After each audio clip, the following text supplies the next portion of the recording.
Champions trophy শুরু হতে আর বাকি কেবল দিন কয়েক। ইতোমধ্যেই টুর্নামেন্টের জন্য দল ঘোষণা করেছে আসরে সুযোগ পাওয়া প্রতিটা দলই।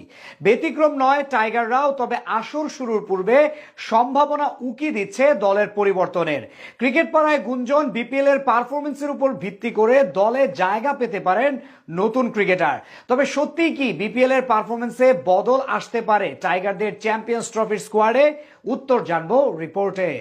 সময় মতোই চ্যাম্পিয়ন্স ট্রফির দল ঘোষণা করেছিল নির্বাচকরা। গেল মাসের 12 তারিখের ঘোষিত দল নিয়ে দ্বিমত ছিল না খুব একটা, তবে মাস ঘুরতেই যেন বদলে গেছে প্রেক্ষাপট, যার অন্যতম প্রধান কারণ বিপিএল এ এবারের আসরের প্লেয়ারদের পারফরমেন্স। দল ঘোষণার পরেই চ্যাম্পিয়ন্স ট্রফির স্কোয়াডে সুযোগ পাওয়া ক্রিকেটারদের পারফরমেন্সের দিকে তাকিয়েছিল সবাই। বিশেষ করে অনেকটা চমক দিয়ে স্কোয়াডে সুযোগ পাওয়া পারভেজ হোসেন ইমনের দিকেও নজর ছিল অনেকের। তবে বিপিএল এ খুব একটা সুবিধা করতে পারেননি তিনি। গ্রুপ পর্বের শেষ ম্যাচে 75 রানের ইনিংস বাদ দিলে তার পারফরমেন্স ছিল না প্রত্যাশা মতো। তাই চারদিকে আলোচনা শুরু হয়েছে ইমনের পরিবর্তে লিটন দাসকে যুক্ত করা। শুরুতে বাজে পারফর্ম করলেও চ্যাম্পিয়ন্স ট্রফির দল থেকে বাদ পড়ার পর থেকেই ব্যাটকে যেন তলোয়ারে পরিণত করেন স্টাইলিশ এই ব্যাটার। টুর্নামেন্টে 11 ম্যাচ খেলে প্রায় 144 স্ট্রাইক রেটে 368 রান করেছেন তিনি। নিজের দুর্বলতাগুলো কাটিয়ে ছন্দে ফেরাতে লিটনকে দলে চাচ্ছে তার ভক্তরা।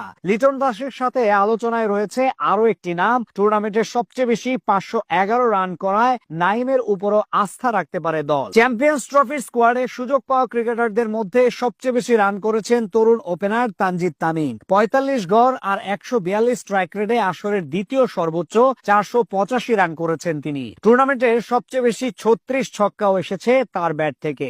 অন্য ওপেনার সৌম্য সরকার টুর্নামেন্টে 4 ম্যাচ খেলে করেছেন 105 রান। তারকাময় দল হওয়াতে বরিশালের হয়ে খুব একটা ব্যাটিং করতে হয়নি মুশফিক মাহমুদুল্লাহকে, তবে দলের প্রয়োজনে জ্বলে উঠেছিলেন তারা। দল ঘোষণার আগে পেস অ্যাটাক সাজানো নিয়েও বিস্তর আলোচনা হয়েছিল নির্বাচকদের মধ্যে। তাসকিন মুস্তাফিজ আর নাহিদ রানাকে নিয়ে সংশয় না থাকলেও চতুর্থ পেসার কে হবেন সেটা নিয়ে দ্বিধায় ছিলেন নির্বাচকরা। শেষ পর্যন্ত চতুর্থ পেসার হিসেবে বেছে নেওয়া হয় তানজিম হাসান সাকিবকে। তবে বিপিএল এর পারফরমেন্স দিয়ে তিনি বুঝিয়ে দিয়েছেন তাকে নির্বাচন করার সিদ্ধান্ত মোটেও ভুল ছিল না। 9 ম্যাচে 16 উইকেট শিকার করে তালিকায় 7 নম্বরে রয়েছেন তিনি। চ্যাম্পিয়ন্স ট্রফির স্কোয়াডে সুযোগ পাওয়া পেসারদের মধ্যে তাসকিনের পর দ্বিতীয় সর্বোচ্চ উইকেট তারই। 25 উইকেট নিয়ে আসরের সবচেয়ে বেশি উইকেট স্পিড স্টার তাসকিনের। স্লগ ওভারে দারুণ বোলিং করে চ্যাম্পিয়ন্স ট্রফির দলে জায়গা পাওয়ার দাবিটা জানিয়ে রেখেছেন হাসান মাহমুদ। টুর্নামেন্টে 7.27 ইকোনমিতে আসরে 14 উইকেট শিকার করেছেন তিনি। উইকেট শিকারের দিক থেকে তার নিচে আছেন কাটার মাস্টার মুস্তাফিজুর